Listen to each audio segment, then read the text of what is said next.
York, thanks for coming out today. Who's got the first question? I'd like to start with John Jones. John, for a lot of your career, people have been talking about you fighting in New York, Madison Square Garden. To finally be here, days away from doing it, what does the emotions feel like right now? Oh, it just feels great. What's up, New York? How we doing? How we doing, New York? Let's hear you. Woo! Oh, it feels great to be here. It's always been a dream of mine to fight at the Garden, and I'd be lying if I said this fight didn't just feel different. It's a very special thing. New York has some of the best fans in the world, and I'm glad to be able to give you guys what you want to see. Earlier this week, you made it pretty clear you were upset with Stipe Miocic calling you a bitch on the Countdown episode. Why exactly were you so upset by that? You know, I feel like Stipe has this. Everyone likes first responders. You know, and I actually respect men and women in the armed forces and law enforcement, things like that. And so I made it a point to try to be very respectful to him. And there's been two scenarios now. The first scenario, he said, my kids will never look at me like I'm an asshole. That was a direct attack to me and my family and my relationship with my kids. Second attack was him calling me a bitch. So the respect is a little bit out the window, and we'll see that on Saturday. Would you describe this fight as personal to you now? Excuse me? Would you describe this as personal to you now, this fight? It's very personal to me, yes. For you, Stipe, are you kind of surprised to hear his reaction to that? And do you even feel like you want to apologize for some of those things you said? I mean, yeah, I don't remember saying when my kids look. I don't remember saying that when my kids look at me like an asshole. That was no direct thing to him, and that when I said bring it on, bitch, it was pretty much he was calling me out, telling me he's gonna beat my ass in front of a whole arena of people. So sorry for defending myself. I apologize. He said it's personal. Do you feel like this is personal now? I mean, I think every fight's personal no matter what. I think you're fighting another man, another octagon, just you against him, and it's always personal. You brought your fire helmet with you today. I'm curious, what was the thinking in displaying that for us this afternoon? FDA and Y gave me this right before I came on stage. Those men are awesome. Like those are heroes right there, and I just it was amazing to get that gift. I got goosebumps. A couple of questions for you, Dana. Dana, it seems like the fighters are going to be competing in the old gloves this weekend. Can you tell us why that is? Because there were a lot of complaints about. We originally created these gloves to stop eye pokes, and we had good intentions with them. They didn't work out. People weren't happy with them, so I actually made the decision. Called our chief operating officer Lawrence and said, "I'm switching the gloves. I want new the old gloves back." So, is it going to be the old gloves moving forward now? Yes. And last one from me. The new gloves are now the old gloves. Okay. And last one from me. We all know that this Saturday has to take place, but for you personally, do you still want to see the winner of this fight Tom Aspinall to unify the heavyweight title? Was that for me? Yeah. What's the question? Do you want to see the winner fight Tom? The winner should absolutely fight Tom.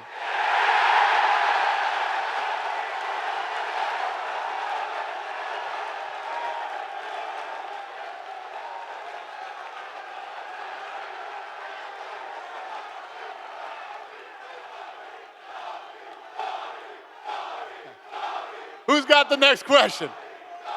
Knock it off. Question from Michael Chandler, all the way in the back right here, straight in the forward. A lot of the narrative surrounding this is, you've never won in Madison Square Garden. Charles Oliveira has a win over you. So taking away, the possible number one contender fight, getting the win, bonuses and everything, how much does this fight mean to you specifically to fight Charles in Madison Square Garden? I absolutely love it, man. I love challenges. I love climbing a big hill. I have shed blood in Madison Garden twice. I will draw blood in Madison Square Garden for a third time on Saturday night.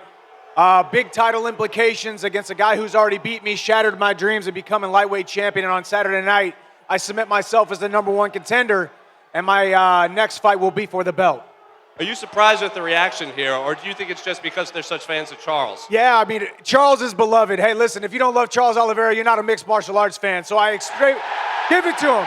Hey, so I fully expect it. I just saw Charles in the back. It's all respect. If you don't love Charles Oliveira, you can kick rocks. We're showing up on Saturday night. We're going to blow off the freaking roof off of Madison Square Garden, and you guys are going to love it. And one last one for you, Mike.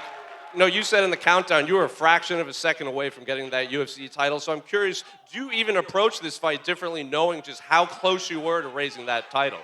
Almost does not count in this sport, and that's why we all absolutely love it. It doesn't matter how close you get unless you get the ref pulling you off inside the octagon. The fight is not over. Charles came back. He proved not only to himself but to the entire world that he is a top contender. He was a champion for a reason, and he was a champion for a while. Now it's my turn. It's my time to avenge a loss, and on Saturday night, we do it. And question for Charles in the back right here.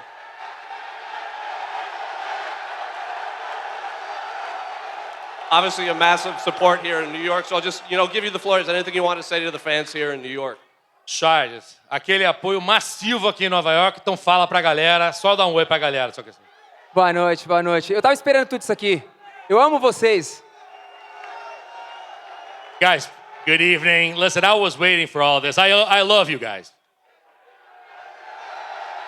Isso aqui é um sonho que eu tô vivendo. Eu sonhei em ser conhecido, eu sonhei em ser respeitado. E hoje eu tô vivendo um sonho. Eu sou muito grato por tudo isso que vem acontecendo na minha vida. Vocês são foda. This is a dream come true. This is what I wanted. I wanted to be respected. I wanted to be known. Listen, you guys are the shit. And for Charles, obviously Michael said, he plans to shed blood in there and he wants to get one step closer to the lightweight title. So I'm curious, what are you expecting from Mike and how do you see the fight actually playing out? Cara, como o Mike acabou de falar, ele falou que vai tirar sangue no sábado. E ele vai lutar pela eliminatória para tentar ser campeão. E o que você acha que vai acontecer? Como é que você acha que vai ser a luta? O que o Mike vai fazer contra você? Olha, de verdade, eu respeito demais esse cara. Ele é um cara gigante, um cara família. Vai ser uma grande luta, vai ser uma guerra. Mas eu tô pronto para isso. Eu não digo tira sangue. Vocês sabem a minha escola, chutebox, sangue a gente tira todos os dias. Eu tô pronto para guerra. Listen, all the respect in the world to this guy. Enormous name, great family guy. Love the guy here, but you come for the blood, man. You know my school. I'm chutebox, Diego Lima. You know what I do. Question for Bo Nickal, all the way in the back right here. At media day, Paul said he would advise you to, hold on for dear life and, not give him space down there. So I'm curious, what are you expecting from Paul when you step in there? He's definitely the one that's going to be holding on to dear life for me because I think that I'm better in every position, and really his only chance is to grab me, try to hold on to me, and throw up one of his submissions, and that's really the only way the fight goes well for him. There's 100 different ways that I can win this fight, and I'm excited to showcase my skills and all the hard work I've been putting in. Well, speaking of that, you said you have 100 different ways to win. Well, Paul and his accolades of jiu-jitsu and this wrestling versus jiu-jitsu rivalry, is there a world that you purposely try to take this to the canvas and submit the guy with the black belt? There's definitely a world where that happens. I think that obviously everybody knows me as a wrestler, but I think that my submission grappling skills are world class, and we'll see if I get the opportunity to showcase them this Saturday. And question for Paul. Obviously, you heard what he said. He thinks he can submit you down there, so I'm curious, what do you have to say to Bo? He says he's got 100 ways to win. I only need one way to win, and it's going to be a triangle.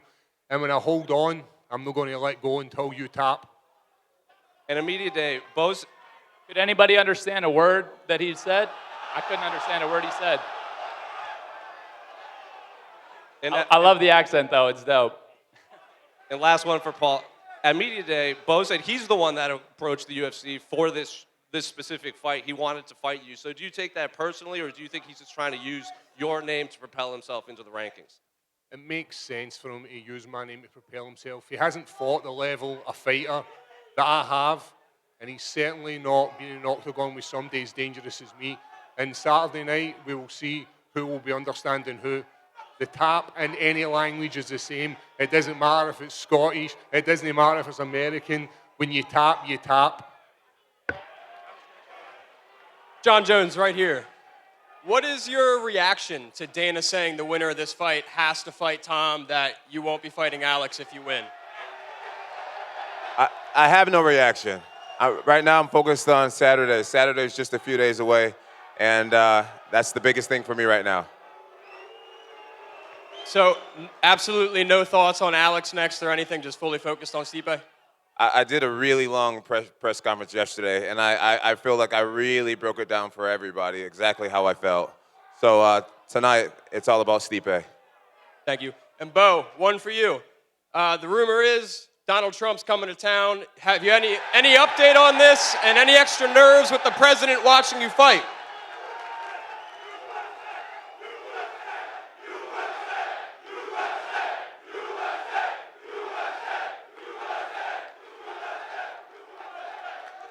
No comment, but I will say Saturday is going to be very, very special for sure. Who's got the next question? My question's for John Jones. John, you said Anderson Silva was your favorite fighter growing up. Now that you've grown up, you're the GOAT for a lot of people. How does it feel to reflect on how you thought when you were growing up compared to looking back on things now? It's been amazing, having guys like Anderson, Spider Silva to look up to. There's a lot of guys. There's Uriah Faber. I have a long list of guys that I've always admired. George St. Pierre. These guys were great examples to me in many different ways. Some for their fighting skills, some for the way they transcended the sport. And I'm grateful to be in this position now. I'm very aware that I've impacted many people's lives around the world. And it's just, it's a huge honor, and it's a true pleasure to be in this position. Truly blessed. And my next one's for Dana. Dana, the UFC announced its return to London on March 22nd. Can you give us any fights in the works or any fighters in the works for that card? No. All right.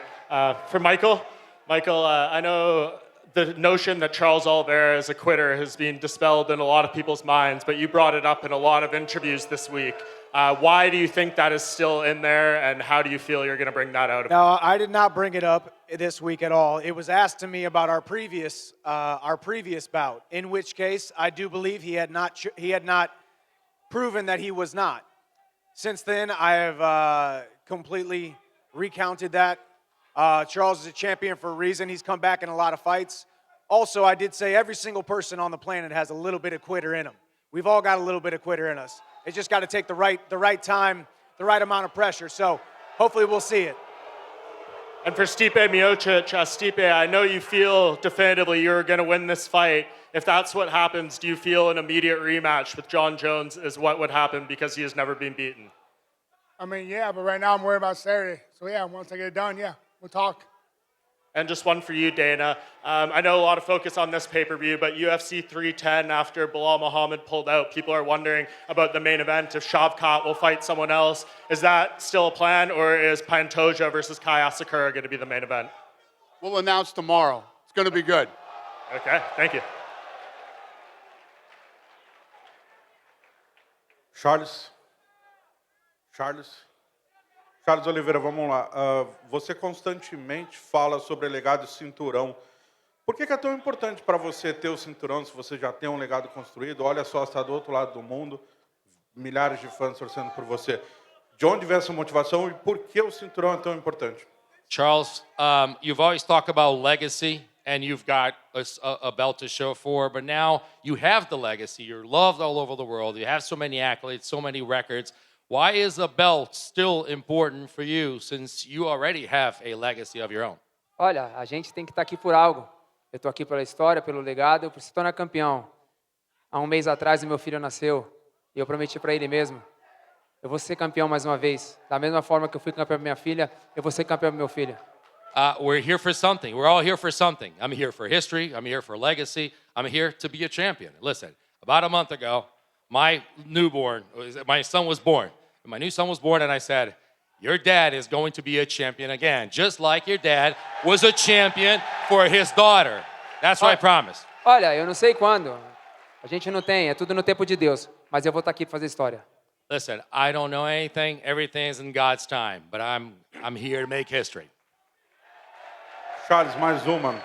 No Brasil, a história é muito famosa. Você teve a sua filha, foi campeão, 9, 8 vitórias seguidas. Qual foi o clique que deu quando a sua filha nasceu e você sentiu esse mesmo clique quando o Dominique nasceu? Charles, so when your son was born, we know that after he was born, when your daughter was born, you streaked like 8, 9 straight victories. So what clicked that made you do that, and do you think that click is going to happen now that Dominic was born? Olha, não é um clique. Eu tinha que fazer algo para poder, sabe, dar tudo de bom para minha filha. E foi isso que eu fiz. O que eu sei fazer de melhor, eu sei lutar. Eu não sou esses caras que ficam falando um monte. Eu simplesmente, quando fecho o cage, eu vou lá e faço acontecer. É isso que eu vou fazer de novo. Eu vou dar a volta por cima, eu vou se tornar campeão mais uma vez, eu vou deixar o meu legado cada vez maior e eu preciso da ajuda de todos vocês. Essa energia positiva é isso que faz acontecer. Guys, it's nothing that clicked. You have to fight for something. I had to do something. That's what you do. I'm here to do something. And the legacy, I'm here to be a champion. I'm telling you right now, I'm working towards that. That's what I know how to do. That's what I do. I fight, and I fight well. I know this. Listen, I'm going to turn things around. I'm going to be a champion again, and I need all of you to be by my side as I do that. Olha, de verdade, se esses caras acham que eles estão prontos para pagar o preço, eu tô 10 vezes maior. Eu nasci para isso. Eu vou fazer história mais uma vez. Listen, if some guys think that they can do something and they have everything that they got and they can do something against me, listen, I got 10 times more than you guys do. Listen, I'm going to make history. Who's got the next question? You? Down here, Dana. Go ahead. Welcome back to New York. Thank you, buddy. Question for Stipe Miocic. In the long build-up to this fight, the man to your right has repeatedly campaigned for Jon Jones as the pound-for-pound greatest of all time. Has that affected your mindset during the build-up, and what are your honest thoughts on Dana singing your opponent's praises?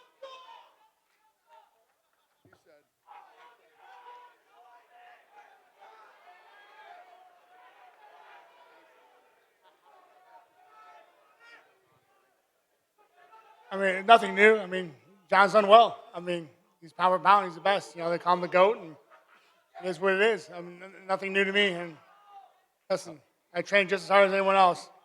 John, do you have any reactions to the praises that Dana's been saying for you back and forth during the build-up? I'm really grateful. I'm really grateful for the compliment. I've been here for a long time. I've beat generations of fighters, and I believe Dana knows what he's talking about. So I'm grateful for it, and I try to live up to it with every performance. Just a quick one for Michael Chandler as well. Earlier this week, you talked about how you were looking forward to fighting at 170. When you think about that division, which matchup intrigues you the most? I'm not really thinking about 170 right now. Unfortunately, I'm under 170 as we speak. So Saturday night, we fight at 155. We cement ourselves as the #1 contender, and I win that belt in 2025. There's a lot of fun matchups up there. I'm a big lightweight. I enjoyed the camp for 170, but right now we're focused on 155 and that 155 lightweight title. Thank you. You next, sir? Go ahead. Absolutely, thank you. Question for Jon Jones. John, you've just heard the reaction from the crowd and Dana's reaction of what they expect next in the heavyweight division. I know that you've given answers this week that don't align, obviously, and hopefully at one point we might get aligned. If we don't get aligned, Saturday night realistically could be the last dance. So with that in question, and it is the last time that we see you inside the UFC octagon, how do you want these good people to remember your time in the UFC? That's a great question. Thanks for asking it. I want to be remembered as a guy who came, saw, and conquered. Simple as that. Thank you. Go ahead. A question for Michael Chandler. Michael, Conor McGregor will most likely be watching on Saturday. Do you want to use this performance to send a message to Conor? I've got absolutely no message for Conor McGregor. I'm 100% focused on Charles Oliveira. Conor McGregor can't get his house in order long enough to figure out how to string together a training camp to show up to the UFC octagon and do what guys like I and Charles Oliveira do multiple times a year. So he can enjoy it from wherever he's enjoying it from. We'll keep the octagon warm while he's out. Another one for Jon Jones. John, DC recently came out and said you and him will most likely never be on good terms. Since he may be calling your last fight, do you ever want to bury the hatchet with DC? Yeah, I love to bury the hatchet with DC. You know, literally every time I see him, I try to give him a smile. I try to give him a handshake. And I don't think I just recently found out he doesn't like that very much. So I think I'll just give him a little friendly wave from a distance from now on. That's all over for me a long time ago. I'm sure there's a lot of guys, a lot of former opponents that really don't like me, and that's a part of doing what I do. And last one for Dana, just to clarify your opinion on this for the fans at Madison Square Garden. Who is the pound for pound #1 in the UFC, and who is the greatest of all time? Listen, it is my belief that as long as this guy is active, he's the best. He's the pound for pound best in the world, and he's the greatest of all time. Thank you.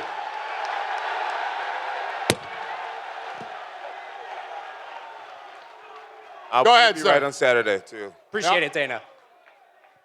Questions for Stipe. Stipe, you've been an underdog betting-wise against Fabricio Verdum, Junior Dos Santos, Francis DC, but you're coming in as the longest odds of your entire career right now. Why do you think the public has overlooked your ability to step back in the ring and get it done?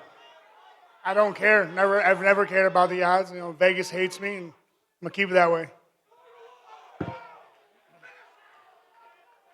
Go ahead. Hi, Dana. Not long time ago, there was changes in the rules. 12-6 elbows now allowed. Did that mean that you will try to remove one loss from the Jones record? And Jones, how is it important to remove this loss from your record? For a long time, the Nevada State Athletic Commission is looked at as the gold standard, and it always has been. Everybody looks to Nevada. At that point in time, when that happened, we had the weakest commission ever in Nevada, and literally the worst referee of all time. I tried to get that removed. I don't think it's possible. And, it's the thing that's going to stain his record forever. I mean, the real fans know he didn't lose the fight, but it is what it is. I think that's always going to be there, unfortunately. Thank you. Question for John Jones over here. We kind of see you've assembled a team of Avengers in your corner for this fight. What do you have to say about the guys in your corner? Gable Stevenson, Gordon Ryan, your friend OC over there. Man, I'm really blessed to be surrounded by really great men and women in my life. Not only Gable and not only Gordon and all these guys, but shout out to both of those guys, by the way, two of America's finest athletes. But I got guys who's been with me for years who's helped me get to this point. Coach Greg Jackson, Brandon Gibson, Professor Alan Carr, Paige, and Coach Aaron, Coach Alex. I got a really solid squad of guys, and our team was pretty damn close to perfect before adding these two great additions. And now a perfect team just became that much better. I'm definitely prepared to have a great ground fight this Saturday night for sure. And then one for Michael Chandler. You've said about Islam Makhachev in the past, you said good old-fashioned American wrestling beats Dagestani Sambo any day of the week. How does American wrestling fare against Brazilian Jiu-Jitsu this weekend? I guess we'll find out on Saturday night. Obviously, Charles is decorated. The most submission wins in UFC history. That's why I love this fight. I love a scary fight. I love an exciting fight. And I love Madison Square Garden. This has become like my second home. My sixth fight in the UFC, my third time at Madison Square Garden in this beautiful city of New York. So I'm excited to go out there. If I want to take the fight to the ground, I'll try to take it to the ground. I think I will take it to the ground, and I think I'll stop his shots if I want to stop his shots. So it's going to be fun. Go ahead, sir. Question for Paul, down to your right. When you make the walk to the octagon on Saturday night, you're going to be the first Scottish mixed martial artist to actually compete in Madison Square Garden. I know Stevie Ray fought at the theater, but you'll be fighting actually in the arena. How much of an honor is it for you to be following in the footsteps of the late, great Ken Buchanan? Anywhere you fight in the world with the UFC behind your back is an honor, but to walk out in MSG, the noise in this room alone, never mind come Saturday night, is incredible. What's going to be more special is that noise after I get that submission victory in the 15 minutes. It's going to be immense within the MSG, and I cannot wait. Question for John, down here to your right as well. You've beaten a litany of UFC Hall of Famers during your career. Where would a win over Stipe rank amongst those wins? You're saying what is a win over Stipe? Where does that rank? Hey, where do you rank it in the list of wins that you've had over? Hey, before I answer this question, I have a very special young man here tonight. My man Kier, I met earlier today. He was diagnosed with cancer recently, and Dana, I'm wondering if you can get him tickets to my fight. That's awesome. Guys, Kier's over here in the red. He's such a sweetheart. Such a sweet young man.